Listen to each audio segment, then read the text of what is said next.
اليوم منكتشف لغز تاريخي كيف أصبح الأويغور القدماء أسياد الترجمة في العالم القديم. السؤال هو: كيف قدر شعب أصوله بدوية يكون قوة فكرية غيرت شكل المعرفة؟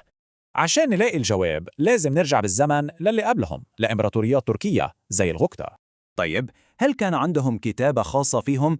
هنا تبدأ الحيرة، لأن المصادر التاريخية متناقضة.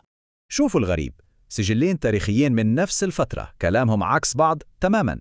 بس في دليل مهم، رسالة دبلوماسية لهم تحليلها بيشير إنها كانت مترجمة للصينية. هذا دليل قوي على التواصل الثقافي المبكر، وهو خيط مهم جدا في قصتنا. طيب، إيش اللي غير كل شيء؟ نقطة التحول كانت لما بدأوا يبنوا مدن ويعيشوا فيها.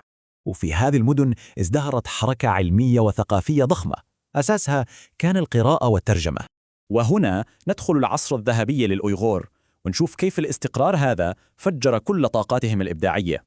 هم أتقنوا لغات كثيرة وصاروا حلقة الوصل الأهم لنقل المعرفة على طريق الحرير. مش بس لغات، كمان استخدموا أبجديات كتيرة ومختلفة في شغلهم. ترجماتهم غطت ديانات مختلفة، بس التركيز الأكبر كان على الفلسفة والقصص البوذية.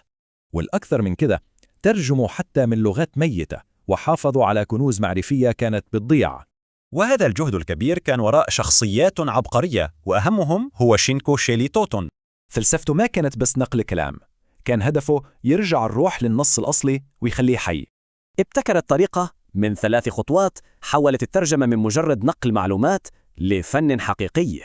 شوفوا الفرق هنا، جملة وقع زلزال صارت قصيدة عن استجابة الأرض لعمل الخير، لدرجة أنه أضاف قصص جديدة بالكامل في بداية أعماله.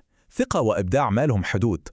إذن هذا هو حل اللغز، مزيج فريد بين تراثهم البدوي وحياتهم الحضرية الجديدة. إرثهم كان عظيم جدا، لدرجة أن مترجمينهم خدموا في الإمبراطورية المغولية بعدها بقرون. وهذا يخلينا نفكر، لما ثقافة تترجم علوم العالم بلغتها، هي بتكسب إيه وبتخلق إيه من جديد؟